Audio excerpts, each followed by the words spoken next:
নমস্কার, আপনারা দেখছেন রাখি ক্রিয়েশন, সাথে রয়েছি আমি রাখি।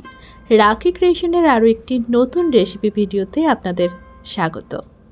নিয়ে হাজির হয়েছি একটা ভিন্ন ধরনের নতুন স্বাদের একটা রেসিপি, যেটা লাঞ্চ থালির প্রথম পাতে কিন্তু রাখা যেতে পারে।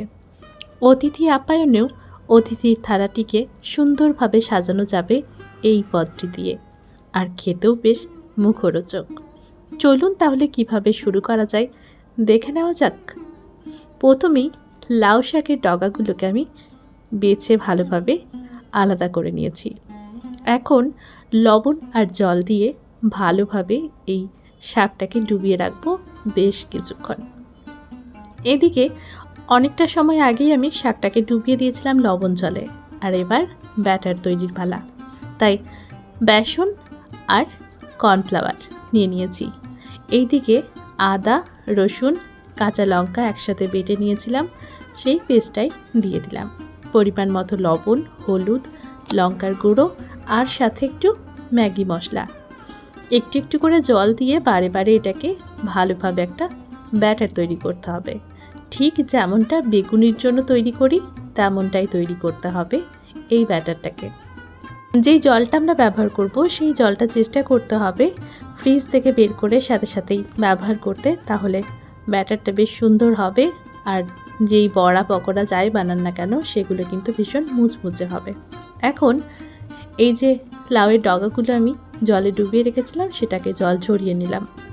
জল ঝরিয়ে ব্যাটারটার মধ্যে ভালোভাবে কোট করে নিচ্ছি। এপিট ওপিট সুন্দরভাবে প্রথমে এটাকে মিশিয়ে নিচ্ছি। তারপর এভাবেই আমি এটাকে আরও 5-7 মিনিটের জন্য ছেড়ে দেব। তাহলেই দেখা যাবে যে সুন্দরভাবে মিশে গেছে। কারণ লবণের সংস্পর্শে এসে শাকটা কিন্তু ভালোভাবেই জল ছাড়বে, তাই ব্যাটারটা যে ঘন করেছিলাম সেটা হালকা নরম হয়ে আসবে। ভাজার আগে আমি এখানে একটা একটা করে ছেড়ে নিলাম। ভালোভাবে ছাড়িয়ে নিলে ভাজতে সুবিধা হবে। তেল গরম হয়ে গেছে কড়ার মধ্যে। এখন একটা একটা করে ডগাগুলোকে তুলে দিয়ে দিচ্ছি। মনে হতে পারে বেসনের ব্যাটারটা কম হয়েছে, কিন্তু না, একদম পারফেক্ট হয়েছিল, ঠিকঠাক, নষ্ট হয়নি এবং বেঁচেও যায়নি। তাই যখনই কোনো রান্না করব আমরা চেষ্টা করব সেটাকে পরিমাণ মতো ব্যবহার করার। সুন্দর করে দেখুন মুচমুচে করে আমি এখানে ভেজে তুলে নিচ্ছি। গ্যাসের আঁচটা একদম হাই ফ্লেমে রেখে তেলটাকে গরম করে নিতে হবে। তারপর এই যে ডগাগুলোকে বেসনের মধ্যে ডুবিয়ে দিয়ে দিলাম। এরপর গ্যাসের আঁচটাকে আমি মিডিয়াম করে বড়াগুলোকে বেশ কয়েক মিনিট ভেজে নেব। যখন দেখব লালচে কালার ধরে গেছে তখন আমরা তেল থেকে তুলে ফেলব। এভাবেই প্রত্যেকটা লাউ ডগা আমরা ভেজে নেব।